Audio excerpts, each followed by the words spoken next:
owulira. Her family said it could have been confiscated by her aunt with whom she lived. Naye ate baba family ye bagamba nti erabika aunt ono senga we yagikweka oba alabika yagimuwambako senga ono gy'abeera.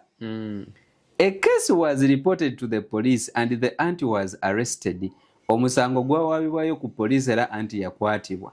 But he could not produce the pay slip in time. Naye alitasobola kuleeta pay slip mu budde. Uliriza. She only brought it in August when even late registration was done. Sebo omukyala pay slip y'omwana yagireeta mu gwa 8. Nk'okujjuza fomu zikwaggwa dda nga ne bwe byandibadde bino ebyokujjuza leeti nga byayita dda.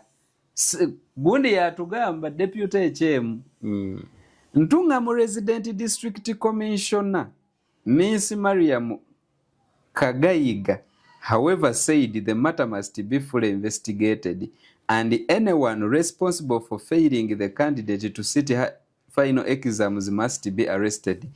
RDC Wantungamo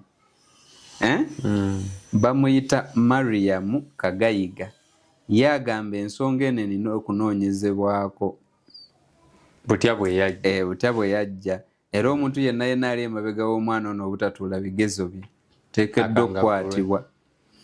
Mu bigambo byagamba, if there is anyone to be arrested we have to arrest them. This girl comes from an area where finishing senior 4 is a miracle. Many drop out before primary 7 and get married. Agamba ono omwana buli ali emabega w'ensonga eno ateekeddwa okukwatibwa. Tuteekeddwa omukwata. Omwana ono ava mu bitundu ng'okumaliriza siniya ey'okuna kyamagero. Omwana okutuula siniya 4 naddala nga muwala nga kyamagero byewuunyo. N'agamba abaana abasinga baviiramu mu P7 ne bafumbirwa. If the parents are involved or the school or relatives we must know and they be held accountable. Bwe kiba ng'abazadde bakirimu oba essomero oba ow'oluganda tuteekeddwa okumanya era ne bakisasulira.